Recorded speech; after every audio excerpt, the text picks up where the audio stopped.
Let's talk about the other big guests. Tom Brady. Fucking amazing, bro.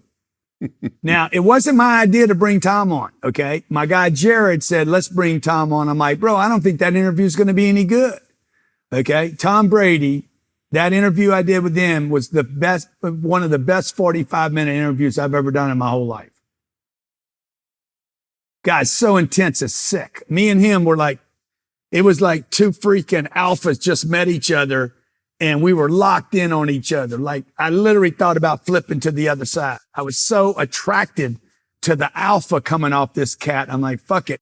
If I ever going to go full on, it's right now, right here. Flipping to the other side, does that mean what I think it means? Yes, it does. Dude, the energy, it was so powerful. It was so much magnetism going on. There was so much intensity. There was so much admiration going back and forth for two guys that like, you know, take the whole game of winning seriously.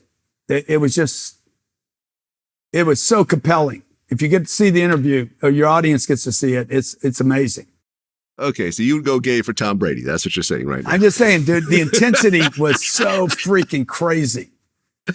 Okay, Floyd Mayweather. Floyd was phenomenal, man. So the deal with Floyd, I'll tell you, when we brought Floyd to the Mandalay Bay Hotel Convention Center, and we had 12,400 people in the room. And I'm like, how do I bring Floyd in? Dude, Floyd's been in every arena in the world. How do I bring Floyd in and hit him so hard that he's like, shit, man, this is amazing. So how do you do that when a guy, I mean, all these people that you're bringing up, they've been in every freaking room in the world. Mm-hmm. And so we figured out how to do, you know, in our 10X Growth Conference, the number one person I'm trying to impress in that room is not the audience that bought the tickets. It's the guy coming in for me to interview. Because if he has a moment, that means everybody else has one.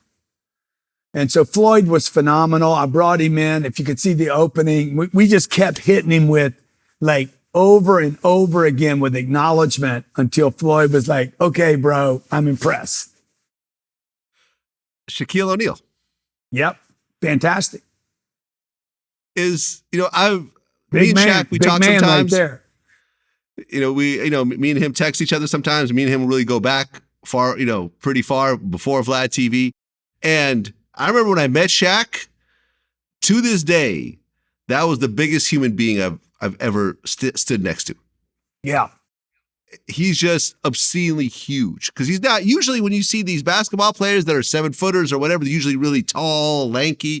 No, he's 7 feet and bulky and huge. Yeah. He almost like in medieval times, he'd be the town giant that lived under a bridge somewhere. Massive. I say people would just think he wasn't a human being. Yeah. Magic Johnson, man, another big dude.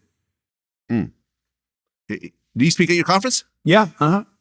Okay. I've done Magic. Who do you got on the list? I've done Usher. Usher was like Usher was an interesting one. I actually watched that interview.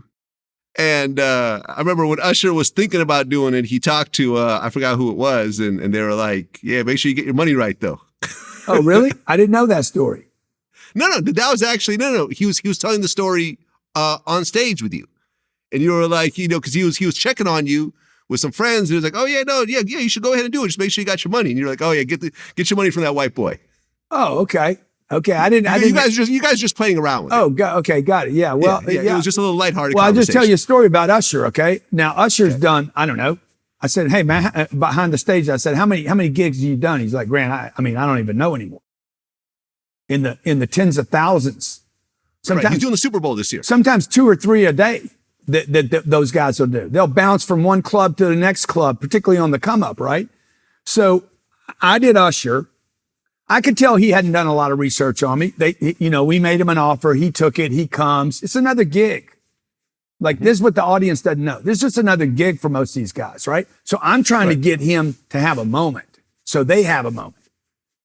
2 years after I did Usher, that interview, I was at a Dave Chappelle concert. Tiffany Haddish invited me. I show up. Tiffany made me wait outside. So she said, I want you to feel like what we feel like when we got to wait. So she made me wait outside. And it's a true story. So we finally come in. Tiffany grabs me. We're coming in. Dave Chappelle's bodyguards are super fans of mine. I'd never met Dave, and I love Dave. I'd do anything to have Dave Chappelle at my conference. So I'm going to meet Chappelle. I'm excited about it. And the two bodyguards come and stop me and say, "Oh my God, man, Cardone, we love you, man." Okay. And they're just going off on me, right? Everybody there. Everybody's behind it. 2 Chainz is there, and Usher's walking up, and I think like everybody's back there. Usher as I'm going to introduce myself to Chappelle, Usher walks up, grabs me from Chappelle in his little red jacket that he always wears everywhere, and says, "Cardone, I want you to meet my mom." Like he was so. After he did the research about who I was and had that experience with me, he remembered that one of 10,000 events or interviews that gave him a moment, an experience. It wasn't just a paycheck or a bag.